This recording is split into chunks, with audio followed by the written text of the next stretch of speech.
Ada yang berkata seperti ini. Kalau benar bahwa Yesus itu Tuhan, kenapa dia disalibkan dan mati? Beginilah jawaban Alkitab.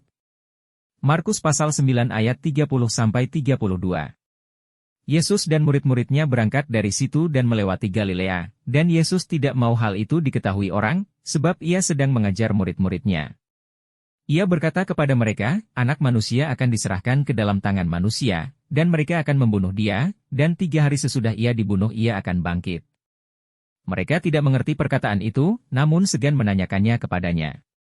Nah, dari ayat ini, Yesus sudah tahu bahwa dia akan mati dan akan bangkit pada hari yang ketiga. Jika dia bukan Tuhan, bagaimana ia tahu bahwa dia akan bangkit pada hari yang ketiga? Ayat pendukung lainnya, Markus pasal 10 ayat 33-34. Katanya, sekarang kita pergi ke Yerusalem dan Anak Manusia akan diserahkan kepada imam-imam kepala dan ahli-ahli Taurat, dan mereka akan menjatuhi dia hukuman mati. Dan mereka akan menyerahkan dia kepada bangsa-bangsa yang tidak mengenal Allah, dan ia akan diolok-olokkan, diludahi, disesah dan dibunuh, dan sesudah 3 hari ia akan bangkit.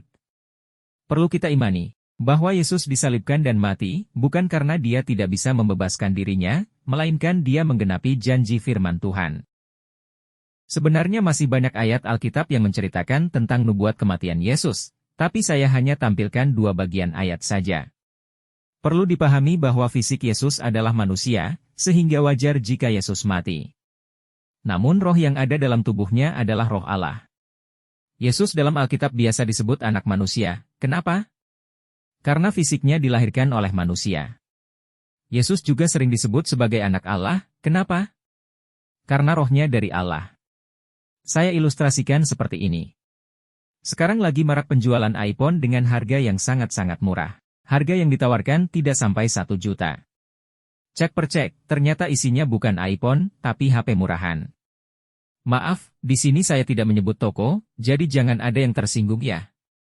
Apa hubungannya dengan ilustrasi ini? Hubungannya seperti ini. iPhone yang kita lihat itu adalah fisik, dan isinya adalah roh. Jadi barang itu bisa dibilang iPhone, bisa juga dibilang HP murahan. Bukan berarti saya menyamakan Yesus dengan HP murahan ya, tapi lebih ke hubungan antara fisik dan isinya. Jadi, maksud saya mengambil ilustrasi ini adalah, meskipun Yesus dalam wujud manusia, tapi rohnya adalah roh Allah.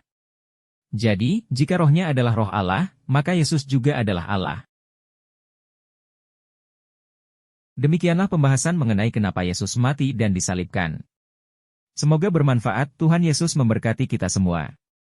Agar saudara tidak ketinggalan video berikutnya, silahkan saudara memberikan dukungan untuk video ini dengan klik subscribe, like dan share.